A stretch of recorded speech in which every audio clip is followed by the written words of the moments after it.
Bem-vindos e bem-vindas ao Game Changers, um programa do Infomoney que conecta esporte, negócio e legado, contado a partir de pessoas que mudam o jogo.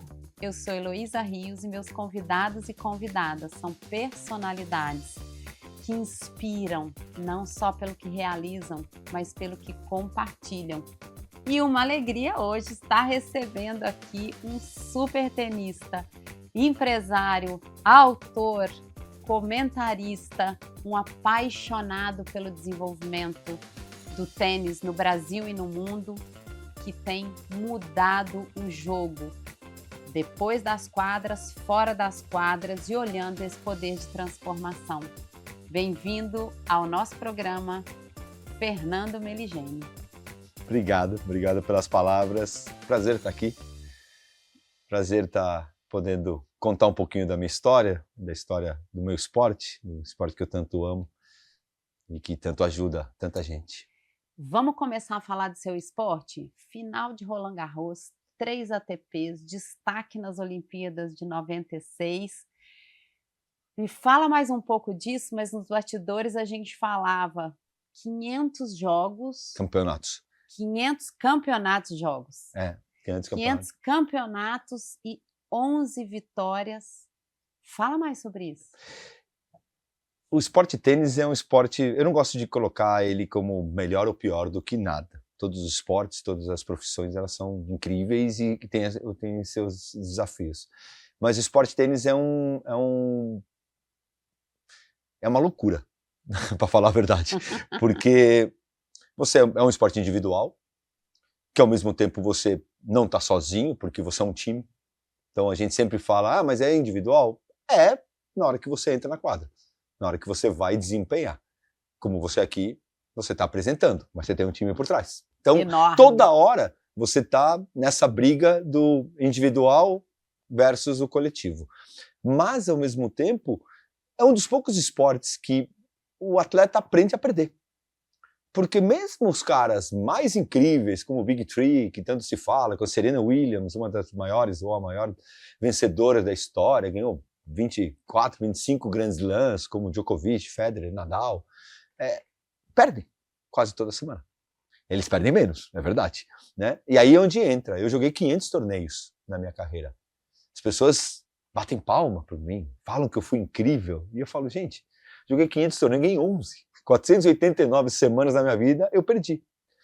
Só que é muito interessante porque você percebe que o que é ser bom? O que é ser referência? O que é ser diferenciado? O cara que é o número 1 do mundo, o cara que mais ganha do que perde, qual é a referência que você está falando? Né? Então, cada segmento, cada esporte, tem a sua particularidade. Então, eu sou apaixonado pelo esporte tênis. Eu digo que eu fui educado pelo meu pai e minha mãe, Oswaldo e Concepción, mas também pelo tênis. Né? Isso é uma educação complementar dentro de todos os meus treinadores, as pessoas que estiveram no meio, porque é um esporte cativante, mas ao mesmo tempo muito duro. Você está falando assim, o que faz, né? Tem que te contar então um bastidor. Quando a gente, né, fala, nossa, que convidado, que convidada, a gente quer estar sentado aqui com a gente. E para mim, assim, além de eu jogar tênis mal, mas eu jogo. Eu também. O esporte... Hoje eu também jogo mal. Eu joguei mal sempre. Comecei com 43 e jogo sempre. Mas enfim.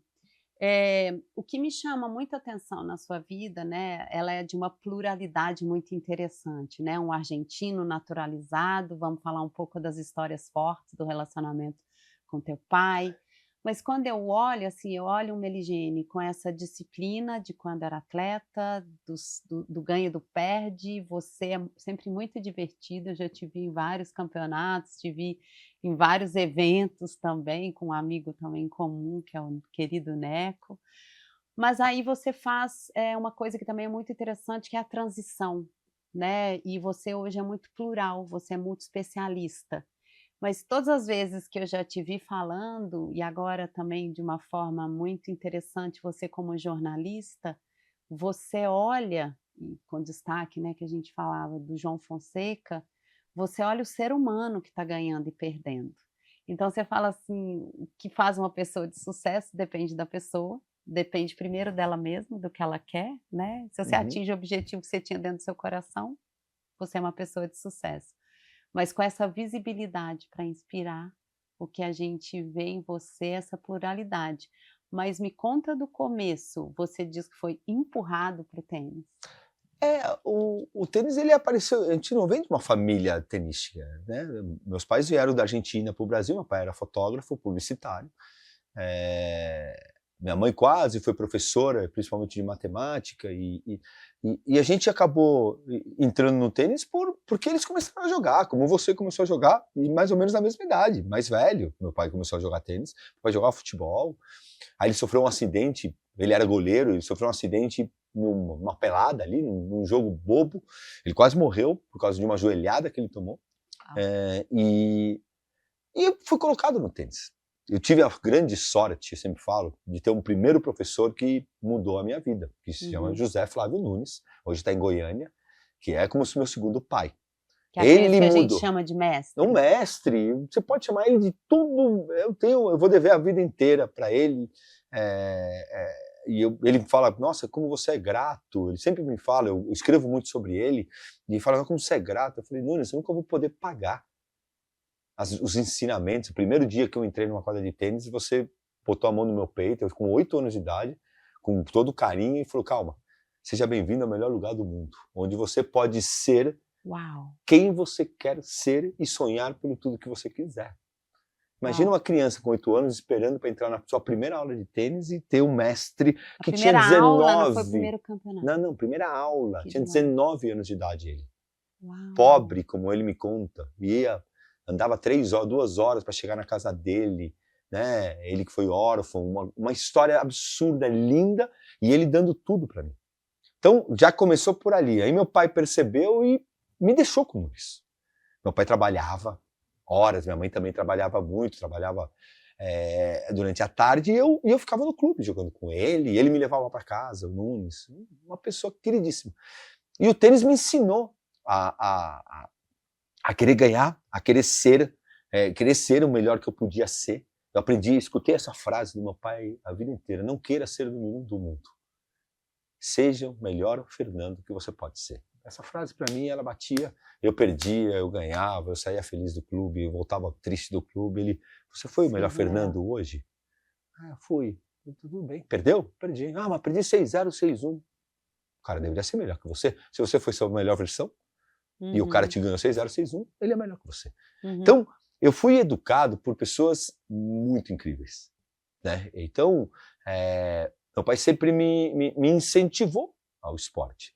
Mesmo sendo imigrantes, brigando, discutindo, tendo aquela rivalidade que eu odeio, mas que entendo, meu pai minha mãe foram me colocando no esporte onde eu mais perdia, eu era limitado tecnicamente, então meu pai me mostrava isso, jogava sempre de frente. Meu pai não Hum. tinha vergonha de falar, você é limitado. Isso não quer dizer que você não vai jogar. Você tecnicamente é ruim. Ele não vendia o que ele não, o que eu não era. Ele Entendi. jogava na minha cara com todo o carinho e respeito, mas me dava a saída. Como que você mitigou isso? Essa limitação técnica? Como é que na sua cabeça, como é que esse porque de novo, a gente para ou avança a partir disso. Você podia ter falado assim: "Vou me retrair", ou você falou: "Não, eu vou ser o meu melhor", e foi a paixão pelo tênis? Como é que foi como é que isso serviu de motivação e não de desistência? E eu acho que a gente teria que ser totalmente hipócrita aqui e falar que várias vezes você não pensa em desistir qualquer coisa que você for fazer. Uhum, Mas o que te mantém? É a paixão. Meu pai sempre falou uma coisa muito interessante. Meu pai foi um dos melhores fotógrafos do Brasil. Um cara que mexia com luz como pouca gente. Então meu pai foi trazido ao Brasil pelos carros, uhum, marca de carro, porque meu pai trazia a luz refletida que não uhum. não dava sombra, e meu pai era aquela coisa, e meu pai veio para cá por causa disso. E meu pai é um cara que o tempo inteiro ele falava, corre atrás do seu sonho. Mas ele não gostava de fotografar. E ele falava que na vida, a gente tem 3 pontos aqui super importantes. 1 é o amar o que você faz. 2 é você viver do que você... E o 3 é fazer bem. E ele falava, olha que engraçado, você é um cara que pode conseguir as 3 coisas. Eu não. Eu sou muito bom fotógrafo, ganho muito bem, só que não amo o que eu faço. Ele gostava de fazer pátina, ele gostava de fazer mosaico. O pai era um artista, um artesão. Tanto que no final da vida ele abandona a fotografia para virar um cara que fazia mosaicos. De hobby, de vida de mais velho. E quando eu começo a jogar bem tênis, ele me para um dia e fala, lembra que eu te falei? O terceiro pilar chegou. Agora você vive do tênis, você está fazendo isso muito bem, ama o que faz e vive disso. Que legal. Então, ele sempre me incentivou, e ele incentivou a Paula, minha irmã, a fazer o que a gente amava. A Paula jogou até os 18 anos, jogava super bem, e um dia falou, não quero mais. Eu falei, o que você quer fazer? Eu quero fazer educação física, eu quero virar professora de tênis, e não quero jogar mais tênis, porque eu não gosto da competição. Ele falou, tudo bem, não tem problema nenhum. E você, Fernando, o que você quer? Eu quero ser tenista profissional, então você vai para a Argentina, que lá é o centro de treinamento mais. Então, ele era um cara que, ele era muito prático, muito verdadeiro, só que extremamente exigente no comprometimento, não na vitória. Que legal. E isso eu acho muito interessante. Isso dá uma liberdade, né, hoje. De você usar. Você é um defensor hoje, não só indiretamente nas suas palavras, na sua forma com que você olha, você faz isso que seu pai faz. Com certeza. Por isso, porque eu poderia chegar e falar, pô, eu fui 25 do mundo, se o cara é 50, 100, 200, eu tenho 2 sobrinhos que jogam, né? O Felipe tá 140, 150, a Carol hoje tá 230, já foi 150 também, 160. E às vezes aquela discussão de casa, tio, mas pô, você jogou muita bola. Eu falei, vocês também. Não. Gente, é um número. Você ser 160 do mundo, num mundo onde você joga. Sim. Imagina se você joga, que você é uma amadora e gosta de jogar, quantas pessoas jogam tênis no mundo? E você é 160 do mundo. Faz essa conta. É que a gente vive um momento da sociedade de uma exigência, que é a do passar para cima, que tudo é fácil, que eu tento combater. Que bom, porque tem a autoexigência e tem a frustração de quem olha de fora, né? A tua exigência, você querer ser uma melhor jornalista, publicitária, engenheira, seja o que for, é a tua. Ninguém pode se meter. Eu não tenho o direito de vir aqui e falar, eu acho. Não, você não acha nada. É minha vida. Né? Eu vivo falando isso. Né? Então, eu aprendi que vai, se dedica, luta, corre atrás do teu sonho, faça as tuas coisas e depois você vê até onde você chega. Acabou a tua carreira? Se parabeniza. E é uma coisa que eu escutei direto. Você já se parabenizou hoje? Mas por que eu vou me parabenizar? Por causa... Olha tudo que você fez. Tem uma frase que eu falo muito na palestra, que a gente aprendeu, Luísa, a gente tem umas palavras que a gente usa muito, que a gente aprendeu de criança. Time que está ganhando não se muda, e principalmente, o passado já passou. E eu escutava direto em casa assim, você olhou para trás? Aí eu falo, como assim olhou para trás? Mas não é que não tem que olhar para trás, tem que olhar para frente. A gente escuta isso muito no mercado, principalmente no mercado financeiro. O que eu já conquistei, agora eu tenho que conquistar mais. Você já saiu, você já percebeu o caminho todo que você fez? Porque se você não olhar para trás e ver todo esse caminho, não vale nada para frente. Então olhe, você já se parabenizou? Você já, parabéns. Que legal. Aí eu comecei a perceber que cada conquista, nem que seja pequena, ela vale. E você vai se acomodar? É outra coisa. Se você quer se acomodar com o que você tem, é um problema teu. Mas você se parabenizar pelo que você fez, ele é essencial. Dessa coisa do passado, Meligene, vou voltar, você falou brevemente assim, você é argentino que quis se naturalizar brasileiro, quando seu pai falou, se você quer excelência, você vai treinar na Argentina, e a gente sabe que não é fácil carregar, né, essa dualidade ali, inclusive de várias coisas, mas essa dualidade especificamente a vida toda dentro das quadras? Por que você quis se naturalizar e quanto isso trouxe belezas e dificuldades na sua carreira? Sendo muito sincero, não sei, porque eu só tomei porrada. Eu não costumo... Vou te falar que no meu último livro foi a vez que eu mais abri um pouco daquele porão Entendi. que hoje a gente chamaria de bullying, misoginia, todas as coisas todas aquelas palavras difíceis que a gente pode colocar. Fizeram de tudo para eu não ser brasileiro. E até minha família. Porque minha família é argentina, cantando tango, né, escutando... E você quis ser brasileiro? Eu com 15 anos, eu fui para... Com 1986, quando a Copa, eu com 15 anos, eu torci para a Argentina no futebol. Essa é a demonstração que você é argentino. Sim, sim. Né? Ali tem um termômetro. Ali tem um termômetro. Quando eu vou para a Argentina, uma coisa gira para mim. E eu percebo que eu não sou argentino. Seu coração estava aqui. Meu coração estava aqui. Eu percebi que eu amava a Argentina. Que a Argentina é incrível. Não tem como não gostar da Argentina. Sim. A Argentina é incrível, eu amo os argentinos. Só que eu não participo. Eu era um argentino de nascimento, educado por uma família argentina dos moldes brasileiros. Entendi. E a cara do Brasil era mais minha cara do que na Argentina. Então, quando eu passo 2 anos e meio treinando na Argentina, eu percebo que, em todos os sentidos, Só que no passado, até chegar aos 15 anos, 16 anos, as entidades, federações, confederações brasileiras de tênis, fizeram de tudo para que eu não virasse brasileiro. Não me convocavam, falavam na cara da minha mãe que eu era argentino, mas ele quer jogar para o Brasil, não me importa. Quando eu fui para a Olimpíada de 96, que eu fui 4º lugar, o Comitê Olímpico Brasileiro não quis me levar. Falou na minha cara, você é argentino. Eu estou representando o Brasil já há 5 anos. Eu quero ser brasileiro. Eu tenho passaporte brasileiro. Isso ficou dentro de você ou você superou?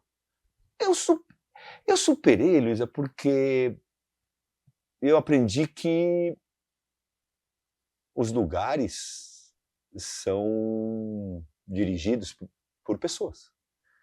Os lugares não têm culpa. O Brasil não tem culpa se tá bom ou tá ruim. O Brasil não tem culpa. Sempre vai ser da pessoa, das pessoas. Então, eu tive um problema com o clube. Mas o presidente me odiava. Não existe o clube, né? Você não pode falar que eu tenho problema com o clube. Não. O clube é presidido pela Heloísa. A Heloísa não gosta de mim. Então eu não gosto do clube? Não, eu não gosto da Heloísa. E aí quando eu comecei a entender isso, eu falei assim, mas a federação não é, a confederação não é, o Comitê Olímpico não é, é uma pessoa. Essa pessoa eu não quero ver nem pintada. Isso eu sou muito duro. Isso eu não quero. Mas com muita clareza. Com muito claro, você sabe quem são meus amigos, meus inimigos, que eu não gosto. Tudo certo. Sou educado, aprendi com meu pai. Você pode ser a pessoa mais do mundo. Você vai lá, vai dar a mão no meio de numa sala. Como vai? Tudo bem? Prazer em te ver. E você vai embora. Acabou. Educação não se negocia. Mas você não precisa fazer negócio, você não precisa trazer na tua casa. Então eu aprendi isso. Então a Argentina, o Brasil, o tênis, não tem nada a ver com Claudinho, Marinho, João, José. Isso, para mim, as pessoas estão ali. Então, por isso que minha mãe, no dia que eu fui falar que eu ia virar brasileiro, minha mãe quase teve uns 5. Quase deserdou. Quase deserdou. Minha mãe, a única coisa que minha mãe não me ajudou a fazer na vida foi a minha naturalização. Entendi. Ela falou, eu não vou fazer, não vou mexer uma palha. Entendi. Eu faço tudo. Minha mãe era tudo. Minha mãe sempre foi a minha gestora em casa. Eu viajava, mãe, ajuda com isso, paga aquilo, vê não sei o quê, liga para não sei o quê. Minha mãe sempre... Mãe, liga lá no consulado para pegar o documento. Não. Isso é um problema teu. Isso você vai fazer 100% teu. E foi eu que fiz. Mas até isso é um aprendizado são decisões fortes, né? Mas que bom para nós, que você está aqui defendendo e defendeu tanto e hoje é tão apaixonado a partir do nosso país. Ainda falando das conquistas, né? Você é uma pessoa muito divertida, você é uma pessoa sempre muito empática, muito solícita ali. e que até nos bastidores você falava: "Não, Lô, me apresenta aí do jeito que você sente, do jeito que você conheceu", enfim. Falando de Roland Garros, hoje você, né, por ter feito, por ter conquistado, por ser ali chamado, né, Last Eight, Last Eight. você é recebido com honras, né. O que que é isso? O que que você sente quando você está lá? Tem alguma coisa diferente? Você sabe que o momento que mais me chama a atenção, eu fiz semifinal em 99, entre os 4 melhores jogadores de um campeonato. Quando eu chego lá, quando eu vou para uma narração na ESPN, eu tô lá falando, e eu vejo 4 jogadores, e você vê Djokovic, Nadal, você fala: "Cara, eu fui desse tamanho", não desse tamanho que eu era do tamanho deles, mas eu estava Eu nessa estava rodada. nessa rodada. Então, para mim, eu tenho quando me perguntam o que que você mais acha incrível dentro da tua carreira, é você ter conseguido jogar com os melhores jogadores do planeta, caras absurdos da minha geração, com o Sampras, Agassi, esses caras absurdos, próprio Guga, e ter vencido a maioria deles. Uhum, Isso me mostra o altíssimo nível que eu consegui jogar. Não uhum, me faz pensar que eu sou melhor ou pior do que ninguém. uhum, Apenas é uma conquista. uhum, É uma conquista e o tênis me fez analisar a vida muito parecida com um esporte. Quando eu educo meus filhos, quando eu converso com as pessoas que eu gosto, eu faço muitas analogias. Eu venho de uma família de muita analogia. Meu pai era uhum, muito analítico, minha mãe também. Então, hoje eu percebo que tudo é possível, desde que, óbvio, a gente tem o talento para conseguir. uhum, Eu não vou virar um jogador amanhã de xadrez, não sei jogar, eu vou virar campeão mundial? Não, óbvio que não, né? uhum, Sem a uhum, bobeira. uhum, Mas que o trabalho, ele é fundamental. Você me perguntou lá no começo, como era você? Eu era uma pessoa muito limitada, tecnicamente, fisicamente, em comparação com os caras. E eu percebi isso. E eu acho que a humildade de você saber quem você é, ela é essencial para qualquer coisa que você for fazer. Quando eu uhum, entrei na televisão e comecei a fazer televisão, a primeira coisa que eu fiz foi me aproximar do cameraman, Raul de Góes, da MTV. Por quê? Porque eu não sabia. Uma coisa é ser entrevistado por você, eu estou olhando para você. Outra aham. coisa é você apresentar. Sim, sim. Você é o band leader. E me botaram na MTV para fazer um programa e eu não tinha a menor ideia de como fazer. Aham. Ah, porque você é simpático, porque você é legal, porque você Mas sem fala técnica, bem. né? É. Sabe, mas eu não tinha nenhum tipo. Eu não sou jornalista, eu não estudei. Uhum. E aí que eu fiz? Raul, me ajuda. Aí ele fazia assim. Para mais alto. Não, você errou aqui. Você falou não sei quanto. E eu acho que a humildade de você saber o seu tamanho Uhum. é o grande diferencial. Porque as pessoas acham e pensam que ao falar que é melhor do que é, as pessoas vão te respeitar. Uhum. E na verdade as pessoas respeitam quem realmente é de verdade. Exato. Então, Fininho é uma combinação desse talento muito trabalhado, desenvolvido, da garra, desse reconhecimento. Você é uma combinação desses fatores? eu acho, Que eu acho que qual que você gosta a mais? palavra que eu mais gosto é obcecado. Mas Entendi. sem a bobeira da loucura. Tá.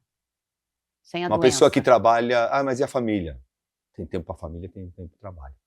Tem tempo para tudo. Eu Uhum. não acho que eu treinar 20 horas por dia. Eu lembro de uma história muito legal de um treinador, que o Dani, no Rio de Janeiro, que um dia fui treinar um calor impressionante no Rio de Janeiro, 40 graus, e a gente ficou 3 horas e meia dentro da quadra jogando, treinando. Acaba o treino, estava morto. Ele vem me dar a mão, parabéns, e fala: parabéns pela 1 hora e meia que você treinou. Aí eu fiz essa mesma cara que você fez. Como assim 1 hora e meia? Fiquei quase 4 horas dentro da quadra, tô morrendo de fome, tô com dor no corpo inteiro. Ele falou assim: se realmente você ficou 4 horas na quadra. Só que, na verdade, você ficou 1 hora e meia. As outras 2 horas e meia, tua cabeça estava longe. Hum, No dia que você souber controlar o tempo, você vai ser uma pessoa bem-sucedida e feliz. que Enquanto você não bacana. controlar o tempo, você não vai ser. E aí eu tive uma outra passagem importante com o André Agassi, que foi num treino em Roland Garros que a gente treinou 45 minutos. Eu conto muito isso na minha palestra, junto com o André Kifuri. E ele chegou suado, numa intensidade absurda, enquanto eu entrei na quadra. Depois de 20 minutos que ele estava pulando dessa altura, numa intensidade absurda, ele me chamou para a rede. E ele me falou uma coisa muito interessante. Ele falou, você é um grande jogador. Mas no dia que você entender que 45 minutos de treino são 45 minutos, não são 44, 43, 42, você vai deixar de ser um bom jogador para você ser o jogador. E se você não fizer isso, você sempre vai ser, a palavra que me dói aqui no coração, vai ser average. Uau. Vindo de Agassi. E ele virou e foi treinar. E eu era um cara que achava que treinava bem. Entendi. O tênis, particularmente, é um dos esportes que assim, é tão evidente que a cabeça, né? Ela é tão importante, não só desde sempre, né? Mesmo assim, por exemplo, um esporte coletivo, tudo manda, a gente está prestando mais atenção e tal, mas o tênis, a gente fala, ele está no jogo, ele não está no jogo. Não dá para fingir, não dá para mascarar, e você está contando duas versões que não. Talvez, se você não cuidar, não tenha os próximos 40 minutos, né? Não. 45 minutos. Não, você tem que estar o tempo inteiro alerta. O tênis E o tempo inteiro preparado para o que vai mudar. Preparado para o que vai mudar. Por quê? Às vezes a gente olha, né, e você joga tênis, tem muita gente que deve estar assistindo a gente que joga. Ah, mas por que você ganhou 6-1 e o outro set você perdeu 6-1? Ah, porque tua cabeça... Não. O lado mais que não quero pensar é a Luísa começou jogando muito bem e depois começou a jogar muito mal. Mas por que jogou mal? Ah, por causa que minha cabeça voou. Não. Do outro lado você tem uma pessoa que está o tempo inteiro mudando a estratégia. E o que faz de um grande jogador? A gente falando de dois jogadores que jogam muito bem tênis. Você vai mudar durante 2, 3 pontos, eu vou me adaptar à tua mudança e vou me readaptar à tua mudança. Para mudar a e estratégia aí você inteira. vai perceber que eu mudei e você vai se mudar de novo. E a gente está aqui brigando o tempo inteiro. E o bom jogador demora 1, 2, 3 pontos para mudar, para entender. Ela mudou. E tem um jogador que é médio, que ele demorou 1 game. E o jogador que é um pouco pior, que ele demorou 3 games e ele perdeu. Então, o tempo inteiro, eu vejo como uma entrevista. Você pode ir para quantos lugares aqui para me entrevistar? Para 1000. Você vai pegando coisa minha, e onde vem uma boa entrevistadora? Pegaram, olha, ele veio para cá, que isso aqui me interessa, isso aqui é legal, ah, mas no meu roteiro tá dizendo, não, teu roteiro é roteiro, siga. A minha forma de jogar é a minha forma de jogar. Mas fomos para um lado que tá demais e eu fui. Aí eu tirei o roteiro e joguei fora. No tênis não tem roteiro. No tênis a vida, o tempo inteiro, acordei, vou sair na rua e não sei o que vai acontecer. E é tempo, é altitude, é viagem, foi à noite, mas vale para a vida, né? Vai para a vida. Vale para negócio, vale para a forma. Vale para educação de filho. É que às vezes a gente se prende naquilo que você falou, né? Na vitória, na derrota, no perfeito, no imperfeito. Eu sou muito tranquilo e muito sincero. Eu sei muito bem quem eu fui. Isso para mim, ele é... Quando as pessoas falam, você jogou que nem o Guga. Não, peraí. É o Real Madrid, mas é verdade. É o cara que é 3 vezes campeão de Roland Garros. O cara é número 1 do mundo. Há uma diferença. E não tem problema nenhum de ter diferença. O cara é um fenômeno, o cara é um gênio. Mas também eu sei muito bem, mas não jogou nada. Peraí, disso. Então, você saber quem você é a coisa mais legal que tem. Porque você não se machuca. Porque eu saio na rua, tem o espírito ali de cara fala que na internet, que você não ganhou de ninguém, que você não foi ninguém, e aquilo entra. Também tem o cara que quer te jogar lá pra cima. Não? Quando você sabe quem você é e o que você representa, você não precisa brigar. Sabe? Eu já briguei muito na vida, já discuti, hoje em dia não quer, tá tudo certo. E isso é muito legal. Muito bom. Estamos aqui com Meligeni, onde ele está contando como começou, como se firmou no tênis, como ele foi se transformando, como que a vida trouxe para ele uma pluralidade que faz dele quem ele é, como as derrotas o fizeram crescer, como as vitórias deixaram ele permanecer no chão, inspirando. Me vem uma frase muito legal que eu aprendi essa semana. E a frase diz o seguinte, eu acho que é de Jung. Ela diz assim, quando você olha para o mundo lá fora, você sonha. Quando você olha para você, você acorda. Eu estou acabando de entrar numa sala, num bate-bola super bacana, aprendendo o que tem por trás de um grande nome mundial do tênis, um argentino que nos deu a alegria de se naturalizar brasileiro, mas uma pessoa que vem, muda o jogo e compartilha com tanta alegria, com tanto profissionalismo, tudo que ele fez. Estamos com Meligene. Meligene, é muito importante as pessoas conhecerem atletas como você, de sucesso, profissionais hoje que fizeram a transição, e tem sempre a curiosidade, como você cuidou e cuida das suas finanças pessoais?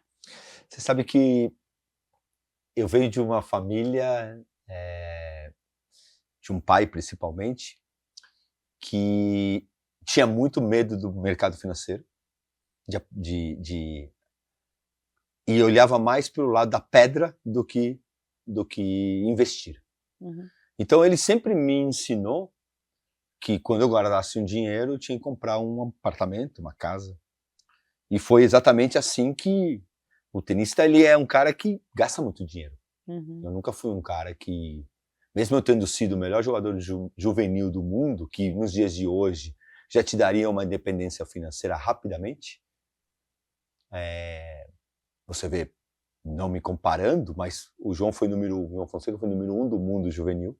Uhum. Rapidamente já pegou vários patrocínios, já ganhou dinheiro. Eu fui número 1 do mundo juvenil, ganhei todos os torneios, Orange de bola. Meu pai era meu patrocinador, era patrocinador. Tava ali, ó, família Meligene na manga, não tava XP, não tava família Meligene. Tá tudo certo. Então, meu pai, primeiro dinheiro que você conseguir, você vai comprar, não vai gastar.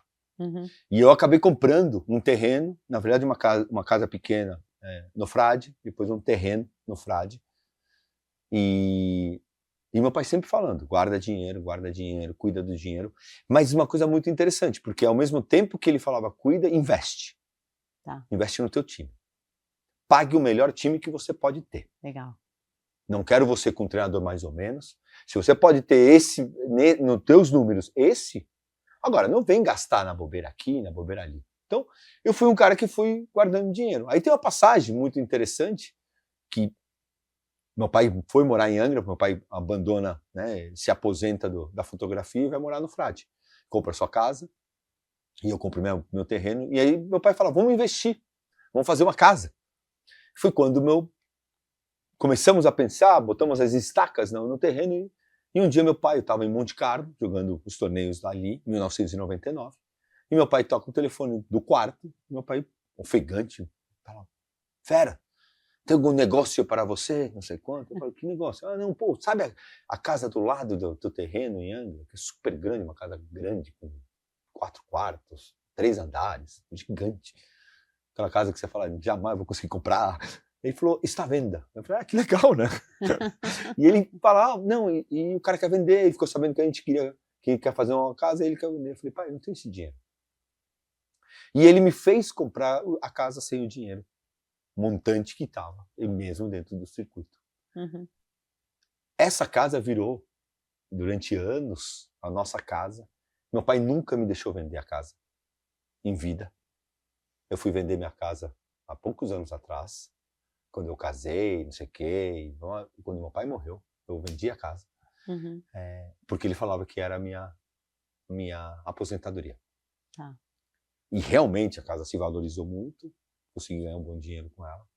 E hoje, óbvio, hoje eu já cuido. Eu sou uma pessoa que tem os vícios do meu pai, de apenas gostar de comer bem.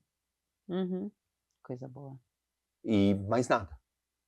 De vez em quando viajar. Uhum. Para mim, o sinal de riqueza, você pode me dar um batalhão de dinheiro e eu nunca vou ter um avião, um helicóptero, nada contra quem tem, tá tudo certo. Uhum. Mas não é a minha Para mim, o ser milionário, ser rico, ser dinheiro, é poder usufruir num dia que você gostaria de fazer alguma coisa. Sem Inclusive o tempo. tempo. Principalmente. Então, eu quero o viajar tempo. hoje para... Posso. Uhum, Mas vou continuar trabalhando. Então, hoje invisto, tenho as coisas dos meus investimentos, tudo, mas com muito cuidado, com muito respeito. Como eu respeitava a bola, e eu falo para as crianças, cada bola custa um dinheirão. Cuide dela. Você não pode errar a bola dentro do jogo. Isso não quer dizer que você vai ser mesquinho, mas você vai cuidar dela. É a mesma coisa que eu penso a respeito do dinheiro. Você não vai ser uma mão de vaca, que você não vai gastar em nada. Você vai viver bem, com o teu tamanho, com o teu... Você vai se... estar com melhores pessoas que você pode estar. Mas ao mesmo tempo você tem que cuidar. Esse investimento de Angra foi o melhor que você fez? Teve algum que você se arrepende de ter feito, algum investimento? Eu sou muito pé no chão. E para mim foi o melhor investimento e eu não lembro de um investimento ruim, porque os investimentos que eu não boto o meu nome por botar. Eu não entro em sociedade por entrar. Para vestir. Como eu não tenho essa ambição de ganhar muito dinheiro, eu gosto de ganhar dinheiro que eu produzo. Legal. Tá certo ou errado, pode ter um monte de gente que vai te jogar, mas então você não vai ganhar muito dinheiro. Tudo bem, não tem problema nenhum. Não tô aqui para isso. Então é mais difícil errar. Se eu erro eu erro pequeno. Pode ser que se eu ganhe pequeno. Mas eu vivo muito o que eu trabalho. E hoje a gente tem, né, a marca Meligene, que está junto de marcas, como você diz, eu entro em marcas que conversam comigo, você é autor, essa composição plural faz parte também dessa forma que você vê de construção? Ou dentro desse Meligene inquieto e divertido tem essa coisa da pluralidade como natureza, assim? Eu acho que tudo que eu faço tem um começo. Tá. E o começo vem da frase do meu pai, velejando em Angra dos Reis, quando eu parei de jogar em 2003, que aquela conversa, o que você vai fazer, o que você não vai fazer, a vida muda, né? De um dia para o outro, prazer, você é um aposentado. Né? Com 32 anos. 30 e pouco, 32 anos. Segunda-feira, depois do Pan-Americano, que eu jogo e ganho. Terça-feira eu chego no Brasil, pego o telefone. 2003, ligo para os amigos e falo, e aí, o que você vai fazer hoje? E o cara fala, trabalhar. Terça-feira, 14h. E você? Não tenho nada para fazer. Entendi. Então, você precisa se reinventar. Eu fiz um grande acerto, que quando eu estava para o Pará, eu contratei uma pessoa, a Ana, para me trazer coisas que eu podia. Então, eu comecei na televisão, entrei na MTV e fui fazendo. Então, eu comecei a me preparar para isso. Só que na conversa com meu pai, eu entendi onde eu ia. Que ele falou, você precisa devolver ao esporte, ao tênis, tudo que ele te deu. Repete essa frase pra gente. Você precisa devolver ao tênis tudo que ele te deu. E a minha pergunta para ele foi assim, mas quanto custa isso? E ele falou, tudo menos dinheiro. Ele falou assim, você nunca vai ter dinheiro para devolver ao tênis e as pessoas que te ajudaram.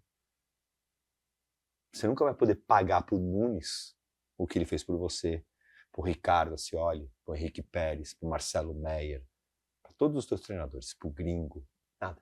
É impossível você pagar para eles. Como que você retribui? Primeiro, reconhecendo que eles foram importantes, falando deles. E segundo, devolvendo ao tênis com informação. Então eu virei um louco da informação. Então todos os meus projetos, eles começam pela informação. Então eu inventei um bate-bola com o tênis brasileiro que eu pegava 1 hora por semana, ou 2 horas por semana, para jogar com 2 meninos juvenis, de graça, para dar como se fosse uma consultoria para eles. Eu vou fazer um projeto social, eu vou escrever. Comecei a escrever no LinkedIn, escrever textos, escrever livros, mas qual é o intuito? Mas é que eu vou ganhar dinheiro com... Não. Eu vou escrever para as pessoas terem uma facilidade para o esporte. Então, tudo que eu fui fazendo, Tem como estrutura a informação. E uma coisa que também a família me falava, tenha paciência. Eu fui um cara que nunca negociei o certo. E aprendi isso em casa.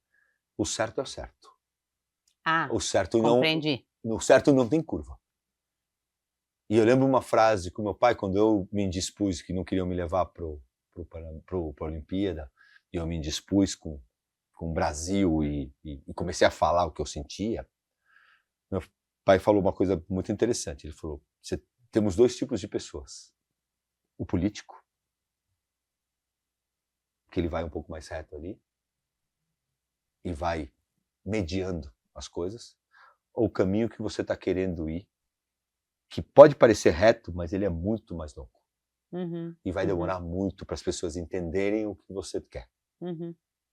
E você decide o que você quer. Eu falei, eu vou perifericamente e vou demorar o tempo que for.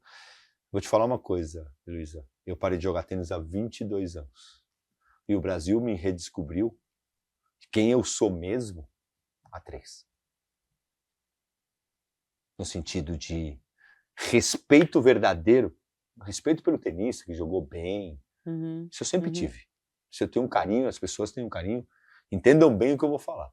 Agora, comercialmente, o que eu falo, qual é a minha posição, qual é o meu objetivo, há 3 anos, quando eu comecei a escrever. A sua vocalidade naquela época era uma vocalidade que afastava talvez aquilo que você chama, tinha pessoas ali que aquela vocalidade não tá fez falando isso porque conexão. não sei o quê, tá querendo não sei quanto. Hoje, quando você começa a escrever, e você é uma pessoa que de formação clássica foi até a 8ª série, mas você é uma pessoa que nunca deixou de procurar, nunca deixou de Não. se preparar. Meu pai estudou até a 5ª série Tem e uma falou foi educado pelos livros. Então, essa parte eu queria um pouco, porque uma das questões que a gente traz hoje é meninos e meninas querendo entrar no esporte, se superar e largar. Na realidade, você tem que se adaptar, porque você tem horas de treinamento, mas deixar de estudar, deixar de se preparar, deixar de se capacitar não é uma opção, né? Na nossa geração não tinha online. Tá. Então, eu entendo que eu falo isso muito para os pais. Eu falo assim, você não consegue ter um filho média nota 9 e número 1 do Brasil. Não há espaço de tempo para isso. Porque ele precisa treinar e ele precisa estudar. E o dia tem 24 horas. E ele tem que dormir 8. Então não dá tempo. E ele tem que ir 4 horas na escola. E ele tem que treinar 4 horas. Não dá tempo. E para você, o alto rendimento requer trabalho. Alto rendimento para você fazer uma prova boa, para você entrar numa faculdade boa. Então, você precisa, às vezes, escolher. E o mais importante é você entender o que você quer. Você quer ser um tenista? Então você não vai poder estudar na escola mais difícil, com média Integral. 7, integral, e sair 5 horas da tarde e falar pro professor, ele vai chegar às 6h30, você treina ele até às 8, tá, vai treinar 1h30, 1h30 não dá, vai ter que treinar mais. Mas ele não pode por causa da escola, então ele não vai ser tenista. E essa é a grande briga. Hoje, eu não aconselho ninguém a parar de estudar. Por quê? Porque hoje você tem online. Hoje você tem flexibilidade, Hoje você né? tem flexibilidade. Ainda precisamos lutar A mais. nossa, como era meu apelido na escola? Você sabe? Não sei. Turista. Eu não aparecia. Aí era a briga da minha mãe, brigando com a diretora, porque não queria fazer a recuperação da prova. E falou, mas meu filho não tá vagabundeando por aí. Meu filho tá em Curitiba, jogando Campeonato Brasileiro, né? E sonhando. E eu lembro como se fosse hoje, a maior aula que eu tive dentro da escola, o maior professor que eu tive, se chama Luizão. Era a 8ª série, colégio objetivo, último bimestre, precisando prova, precisando nota. Eu não sabia nada da matéria. Eu cheguei para ele, olhei para a cara dele e falei, Luizão, não me reprova. Eu quero ser tenista. Só que eu preciso passar de ano. Ele pegou e falou assim, faz esse trabalho. Escolhe a pessoa que você quiser na escola, na aula, que queira fazer o trabalho para você, com você, e faça. O que você tirar, vai eu vou ser te sua dar. nota? Olhei para a aula, aí tinha uma menina que era a mais incrível da aula, que ela nunca tinha falado comigo. Eu me aproximei dela e falei, posso te pedir uma coisa? Ela imaginou que eu estava indo lá, né? Dá uma paquera. Dar uma paqueradinha nela. Eu falei, não tô indo paquerar. Eu preciso. Eu contei a história, ela falou, eu faço o trabalho para você. Ela fez o trabalho, eu entreguei o trabalho como ela fez. Eu não fiz o trabalho em cima. Eu dei pro Luizão.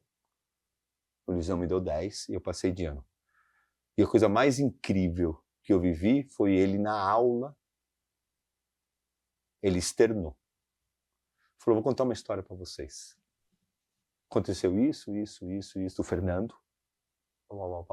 E eu dei 10 para ele. E aí vocês vão me perguntar, por quê? Porque eu não tenho direito de acabar com o sonho dele. Que história linda. Eu não vou dormir se eu reprovar ele e ele não virar tenista por minha causa. Isso aqui que ele estava aprendendo, que ele não sabe, provavelmente ele vai usar muito pouco. E eu sei que essa história ele nunca vai esquecer.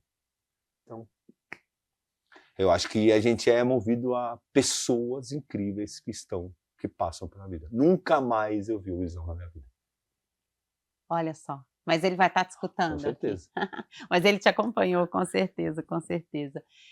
Você acha que nesse sentido, né, você contou história de seres humanos e hoje, assim, não só com o que é necessário, mas com os investimentos que também são precisos para viajar, para virar o mundo, né? Nós estamos falando de um outro custo também de jogar tênis, correto? Correto.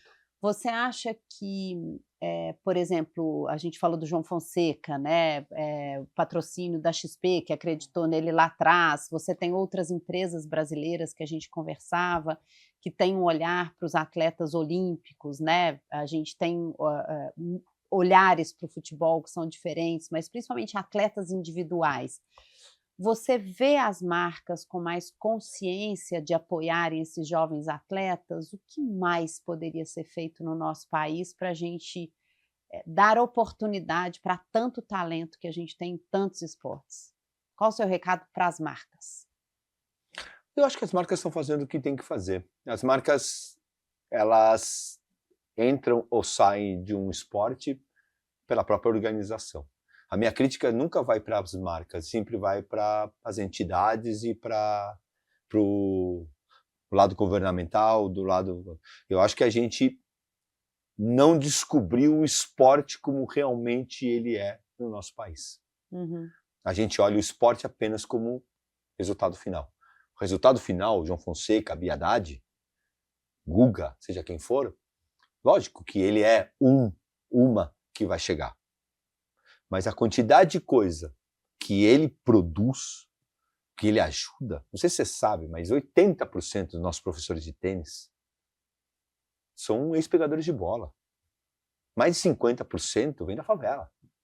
Uhum. Uhum. Que pegavam bola, viraram rebatedores, estudaram. Que a gente treina com eles, que é e uma viram delícia. professores de tênis. Provavelmente muitos dos professores que se você perguntar de onde vem a origem Sim. dele, E são caras que estão ganhando 10, 15, 20, 30 mil reais por mês. E que é uma transformação social É uma pouco falada, né? Pouco falada. E a gente está aqui preocupado porque o menino está pegando bola. Está pegando bola porque amanhã ele ganha uma raquete e o professor... E é uma engrenagem, porque o professor que saiu lá, pega o Play Tênis do Morumbi que está do lado de Paraisópolis. Todos os meninos que trabalham no Play Tênis do Morumbi são de Paraisópolis. Uhum. E o professor que está lá também era de Paraisópolis. E ele ensina esse menino a jogar tênis. Uhum. E esse menino começa a dar aula de tênis e ele começa a ganhar 500, depois ele ganha 1.000, depois ele ganha 5.000, depois ele ganha 10.000, ele ajuda. E aí o que ele faz? Ele ajuda o menino que está pegando bola. Vem pegar bola! Vem pegar... mas vou pegar bola? Vem pegar bola! Porque o moço lá que foi lá jogar, a dona Heloísa, falou, deu 100 reais para ele. Pô, 100 reais. Guarda esse dinheiro para comprar uma raquete, para comprar uma bolinha. Só que a gente olha o esporte no Brasil como temos campeões, O vôlei ganhou a medalha de ouro e de A prata. própria crítica, né? A própria crítica. Ou pior, às vezes, a crítica... E aí, quando a gente briga, como agora se brigou com uma lei de incentivo, pensa-se em quanto vai tirar de dinheiro. Não, quanto vai se colocar, porque isso é uma engrenagem. Uma lei de incentivo ao esporte aprovada, pronta, com excelentes projetos, com marcas querendo fazer. Falamos de dinheiro, de como cuida, e falamos especialmente que nesse campo de incentivar o esporte, a gente precisa de mais governança, mais transparência, mas mais conexão, porque muitas vidas estão prontas para serem transformadas e muitas marcas já estão entendendo como que apoiar um atleta é deixar um legado e é ter muito retorno. Estamos com Fernando Meligeni. Uma delícia esse bate-bola. Meligeni, vamos falar um pouquinho de legado, de futuro. Quero conhecer um pouco desse pai que está muito no seu novo livro, né? Eu acho que tudo isso assim é incrível. As pessoas que sentam aqui, como elas têm pelo amor, por processos difíceis, mas como a família está centrada, né, na formação. Então, falando de legado e de futuro, eu quero começar pelo Gerard Piqué, que criou o Kings League, tentou mudar a Copa Davis e não deu certo. Por que não deu certo? Qual que é a sua visão dessa tentativa, desse processo? Quando os interesses financeiros estão acima do ideal, não tem como dar certo. Copa Davis é um dos grandes marcos, uma das grandes histórias. Qualquer tenista que você for falar, ele vai falar de Copa Davis com amor. Se tá o Google aqui e perguntar histórias de Copa Davis, você pode pegar 5 horas. Se me pedir histórias de Copa Davis, a gente vai conversar até amanhã de manhã. É a nossa Copa do Mundo, é a maneira que a gente consegue representar nosso país. É o momento onde não é game Fernando Meligeni, é game Brasil.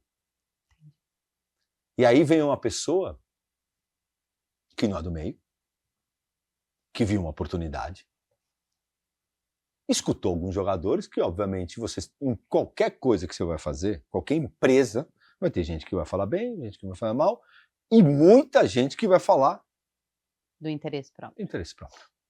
E aí ele viu uma oportunidade, falou, não, porque a Copa Davis, 3 dias, 5 sets, tá ruim, não sei quanto. E ele começou a querer mudar a sua maneira, sendo que ele não é do meio.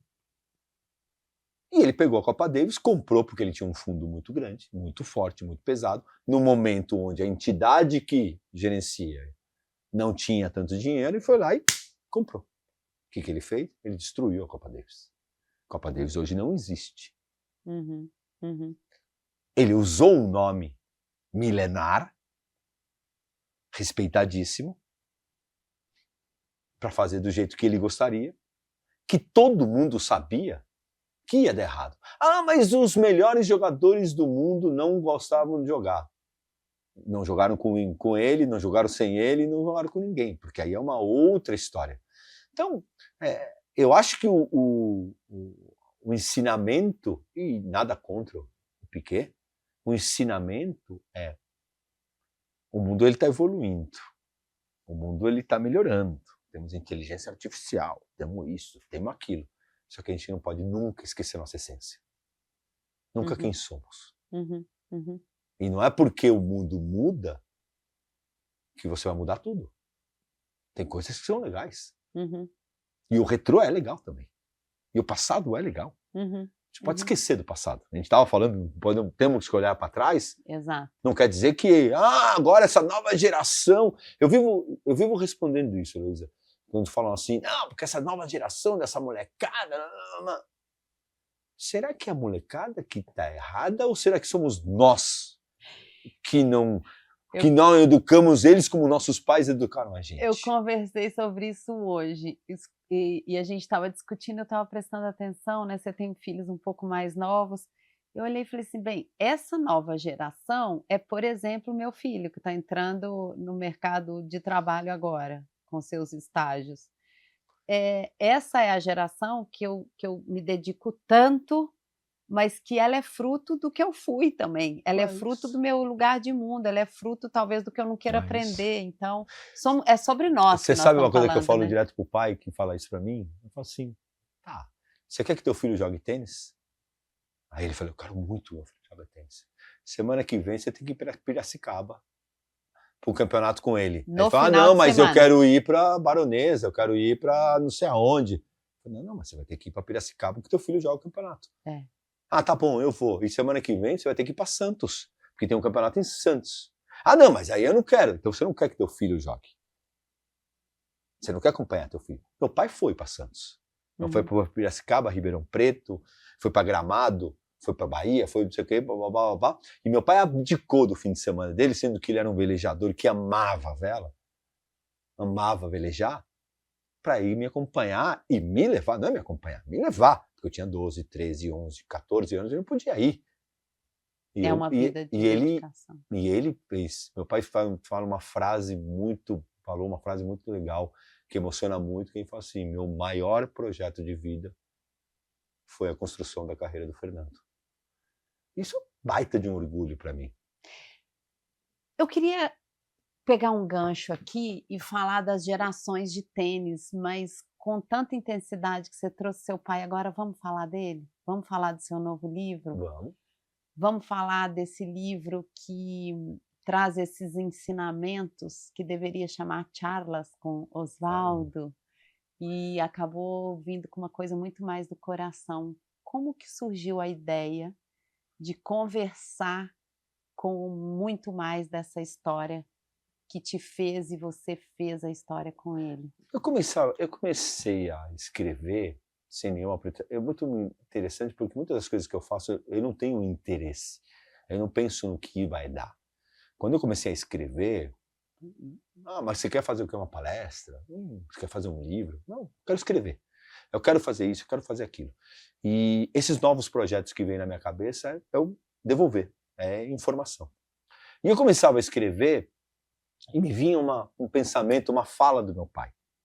Aqui meu pai falava assim: "Não dá para fazer um omelete sem quebrar os ovos. A vida é para profissionais." E eu ia escrevendo esses textos no LinkedIn, no Instagram, e eu botava uma frase do meu pai. E eu comecei a perceber que as pessoas, nossa, que legal a frase do teu pai. Pô, esse ensinamento do teu pai no final do texto, muito legal. E um dia o Wagner Prado, um jornalista, Vagnão, que foi meu assessor de imprensa, presidente da CESP hoje, ele falou, mandou um WhatsApp falando assim: quando vai sair Charlas com Oswaldo? Aí eu mandei: Charlas com Oswaldo? Falei, cara, você tem que fazer um livro sobre os ensinamentos do teu pai. Ah, tá bom, Vagnão, beleza. Eu já tinha 3 livros. Aí eu comecei um dia, por nada, eu comecei a escrever esses ensinamentos. Comecei a escrever no Word, assim, pá, pá, pá, pá, lembrava da história, lembrava do ensinamento, essa história da casa de Angra, pum, contei essa história. E fui contando histórias, 1, 2, 3, 4, cheguei a 25 histórias. E o interessante é que eu escutava tango, que meu pai sempre adorou Carlos Gardel, e fui escrevendo, chorando, escrevendo, escrevendo, escrevendo. E apareceu. E apareceu. Quando eu vi, eu estava com 120 páginas de Word. Uau. Mas vomitadas, assim. Eu não parava de escrever. Chegou uma hora que eu mostrei pro André Kifuri, que é um jornalista que eu amo e pessoa que eu amo, jornalista Uhum, que eu uhum, admiro uhum. também muito. E ele entrou nessa barca sabendo da responsabilidade, da dificuldade, da emoção disso. Pedi permissão para minha mãe, porque eu estava falando da família, estava falando do meu pai, e não da minha mãe. Muito do livro, 99% eu falo do meu pai no livro. Ela entendeu. E foi uma maneira, Luísa, de eu curar meu luto. Meu pai morreu, faleceu há 10 anos. E você vê como eu falo dele.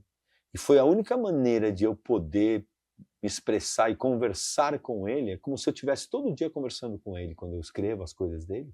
Era uma maneira de conversar com ele.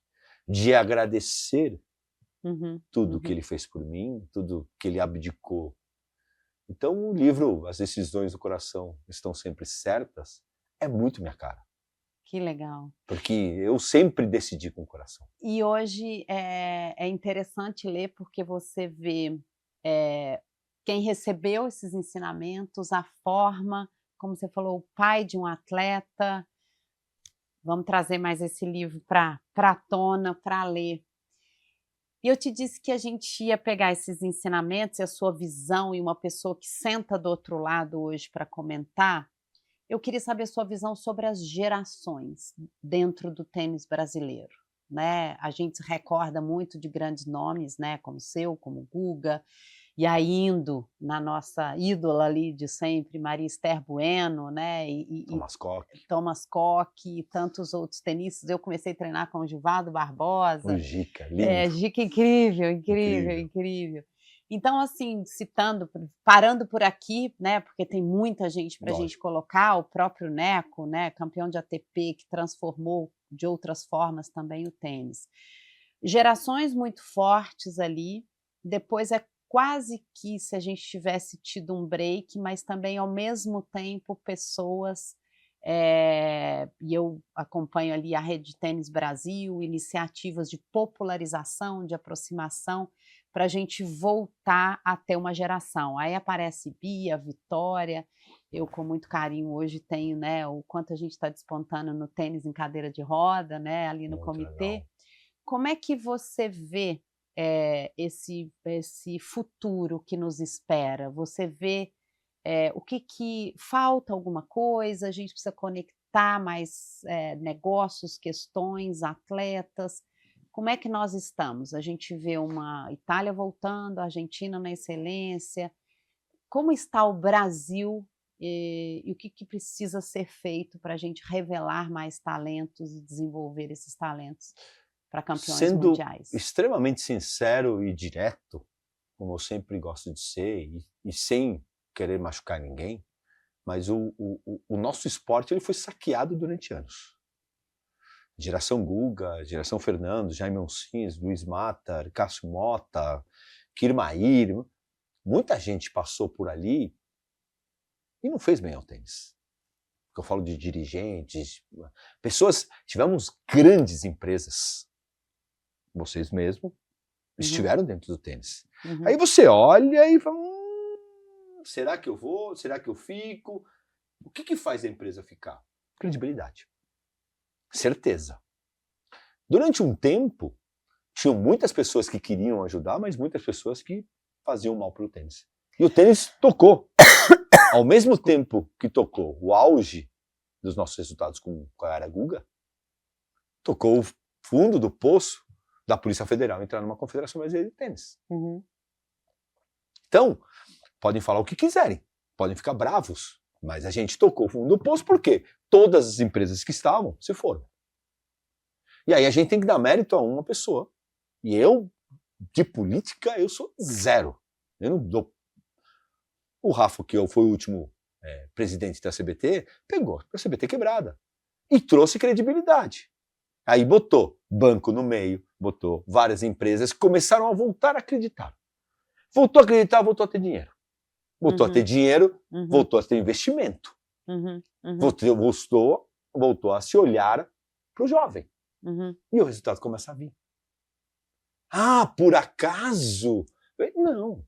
Ah, a gente tem o João que está aí, a gente tem o Guto Miguel que joga super bem, você tem a Vitória, você tem a Naná, você tem o Albieri, tem um monte de menino que joga muito bem tênis. Um monte de menino. Quer dizer que esses meninos vão chegar? Eu sou o primeiro que sou super cuidadoso, com o João eu sempre fui, calma, gente. Mas a gente forma sempre muito tenista. Só que a gente nunca conseguiu investir. A gente está falando de um país que o dólar está 5 e pouco, 5,40, e que tudo para viajar é vezes 5,40. Meu pai, que foi meu patrocinador, brigava ao dólar 1,20, 1,30.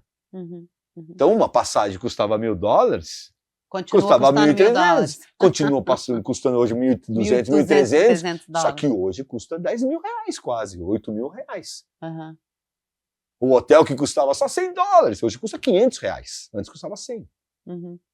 Então, está muito mais difícil fazer tênis. Então, a gente precisa de iniciativa privada ajudando.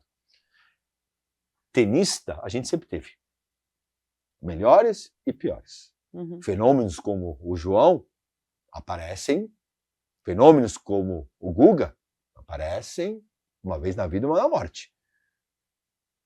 Mas, com todo o respeito, Fernando, Belucci, Jaime Oncins, Luiz Mata, Bruno Soares, André Sá, Thiago Alves, Sareta, Ricardo Melo, todos os caras dentro do 100 do mundo, baseada a gente tem. Só que muitos desses outros meninos que não chegaram é porque não tinham dinheiro, porque ninguém investiu. Porque eu sou um tenista que 110, não 100, 110% eu devo aos meus pais. Eu não devo nem a iniciativa privada, que não me deu dinheiro, porque era uma época que as pessoas não acreditavam nas empresas, e muito menos a entidade, que nunca me deu. Então eu dependi do meu pai, mas meu pai conseguiu me pagar. Agora tem um monte de garoto que jogava melhor do que eu, que o pai não tinha o dinheiro que de repente meu pai pôde investir e parou de jogar. Então eu acho que a gente hoje tem uma transição melhor, tem dinheiro em caixa. Aí voltamos. Mudou, agora o Alexandre que tá, e a pressão que a gente coloca nele. Assim, agora, o que é a vida? Gestão. É gestão. Você me perguntou como é a tua gestão com o teu dinheiro. Se eu for ruim na gestão do meu dinheiro, eu quebro também. Você quebra, todo mundo quebra. E numa entidade de tênis, não adianta você ter. O João não precisa dar. O João vai chegar, porque é de uma família, por sorte, que tem dinheiro, tudo. Agora, 99% da nossa molecada precisa de ajuda.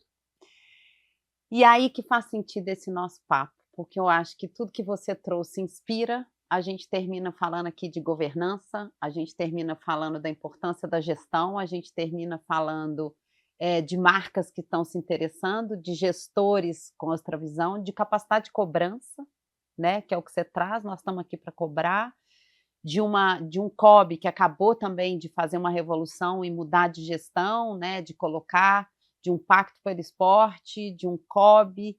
Eu termino essa conversa super feliz, aprendendo um monte com você, aprendendo um lado que eu adoro, assim, de detalhes, né, de um relacionamento com teu pai. E eu termino com a certeza de que a gente, nesta soma de coisas, nesse Meligene plural, você trouxe, eu acho que a palavra, podia usar várias, mas uma esperança pragmática, né? Eu acho que tem um caminho aqui de muita coisa legal. Queria que você contasse para os nossos telespectadores, se você quer deixar uma última mensagem. Eu ficaria, no final, muito mais como um pedido. É seu espaço. Respeitem o esporte, respeitem o país, respeitem as entidades. Eu lembro que a fase, quando meu pai falava que eu tinha que devolver, ele falou: você não tem direito de arranhar uma entidade chamada tênis do tamanho que ela é. Você não tem nenhum direito de fazer maldade com ela. Ela é muito maior do que você.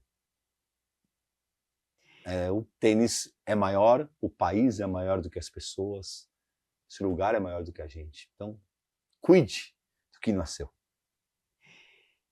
Espetacular.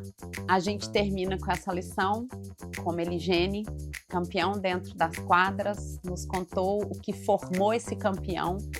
Hoje, nessa última frase, ele nos mostra, né? O tênis é maior que você, mas que bom que ele é um game changer. Que bom que ele resolveu mudar o jogo, usando todo o talento e a competência dele hoje para ser vocal em tudo aquilo que fará o tênis maior no Brasil e no mundo, mas pessoas maiores e pessoas melhores a partir do que o tênis proporciona. Você que nos acompanha, se você curtiu, compartilhe com seus amigos, se inscreva no canal. A cada 15 dias, um episódio novo com alguém, com uma personalidade que muda o jogo pelo que faz e que compartilha. Se você aprendeu alguma coisa para mudar alguma coisa em você, ou para ajudar outras pessoas a mudar e para fomentar o esporte e a transformação, nós estaremos aqui juntos. Meligene, um prazer. Você é um figura.